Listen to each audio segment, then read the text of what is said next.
Afflux massif de réfugiés ghanéens en Côte d'Ivoire. Un défi humanitaire et sécuritaire. Depuis plusieurs semaines, la Côte d'Ivoire fait face à une vague inédite de réfugiés en provenance du Ghana voisin.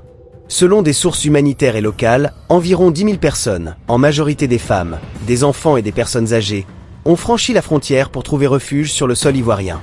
La cause principale de cet exode massif réside dans la montée des conflits fonciers qui secouent certaines régions ghanéennes. Les origines du conflit foncier au Ghana. Le Ghana, pays généralement perçu comme stable sur le plan politique, connaît toutefois de vives tensions rurales liées à la gestion des terres. La pression démographique, l'extension de l'agriculture commerciale et les rivalités entre communautés locales alimentent ces affrontements. Dans plusieurs districts frontaliers, des litiges anciens autour des droits de propriété et d'exploitation se sont récemment intensifiés, dégénérant en violences armées. Ces affrontements, parfois meurtriers, ont poussé des familles entières à fuir précipitamment vers la Côte d'Ivoire, espérant y trouver sécurité et assistance. Un profil de réfugiés vulnérables. Les témoignages recueillis font état de familles arrivant sans ressources, sans abri et sans accès immédiat aux soins de santé. Les femmes et les enfants représentent plus de 70% de ces réfugiés, ce qui accentue la vulnérabilité de ce groupe.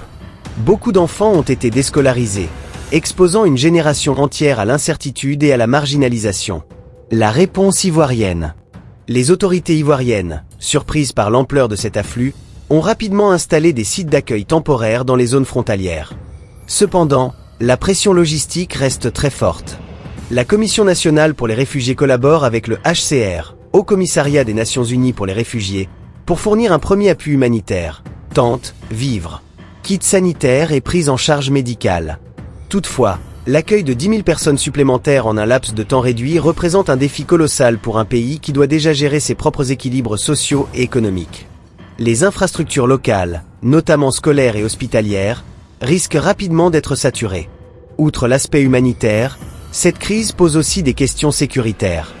La frontière ivoiro-ghanéenne, relativement poreuse, n'est pas toujours contrôlée de manière efficace.